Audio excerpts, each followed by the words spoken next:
मैं जब ससुराल में आई ना, तो मुझे कुछ ऐसे ही कमीने और हरामी से पाला पड़ा, ऐसा इंसान से पाला पड़ा जो कि घर का छोटा बेटा था।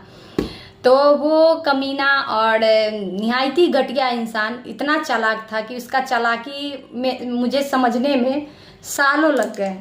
और जब मैं उसका चालाकी समझी तब तक बहुत देर हो चुकी है। समझिए कि हमारे हाथ से हमारा ही हक, हमारा ही प्रॉपर्टी हमारे हाथ से अब जाने को है। ऐसा घर में स्थिति बन चुका है। तो ऐसा चालाक और घटिया, निहायती घटिया वो इंसान था कि उसका इतना घटिया चाल है ना कि उसका माँ बाप भी उसका घटिया चाल सारा कुछ जान रहा है कि कितना वो घटिया है।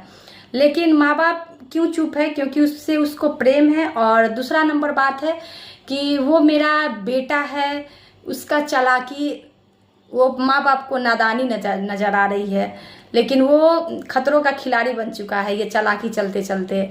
और इतना चालाक वो बन चुका है कि वो माँ बाप के लिए भी गला का घाव बन चुका है ना, गले का जहर बन चुका है, घाव जहर जो कहिए। क्योंकि माँ बाप को भी जब अब समझ में आ रही है तो भी वो कुछ नहीं कर पाएगा, क्योंकि वो उससे इतना प्रेम करता है ना कि उसका गलत में भी हमेशा उसको बढ़ावा दिया, हमेशा उसको सही सही सही करते गया, जिसका ये नतीजा हो गया कि वो खतरों का खिलाड़ी बन चुका है और बन गया। और बहुत ही घटिया बन चुका है, वो बहुत ही घटिया है। क्योंकि दूसरा का हक संपत्ति हड़पने वाला बहुत ही निहायती गिरा हुआ इंसान होता है, जो कि अपने मेहनत से कुछ करता नहीं है, सिर्फ और सिर्फ चालाकी करके खाता है। उसका कमाई ही है, बस चालाकी से चाल चलना, षड्यंत्र करना, उसका कमाई खाना है। तो वो माँ बाप के लिए क्यों जहर बन चुका है दोस्तों? क्योंकि वो माँ बाप को अब ना वो जहर उगलने में बन रहा है ना निगलने में बन रहा है, बीच में गला में जाके फंसा हुआ है।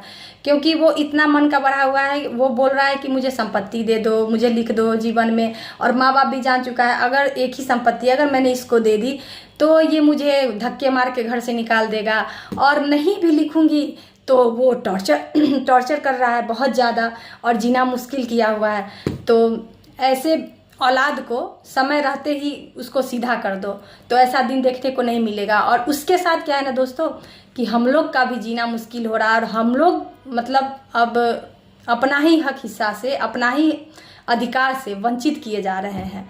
और उसके कारण, उस चालाक इंसान, घटिया इंसान के कारण हम लोग का भी ज़िंदगी एकदम नरक बन चुका है।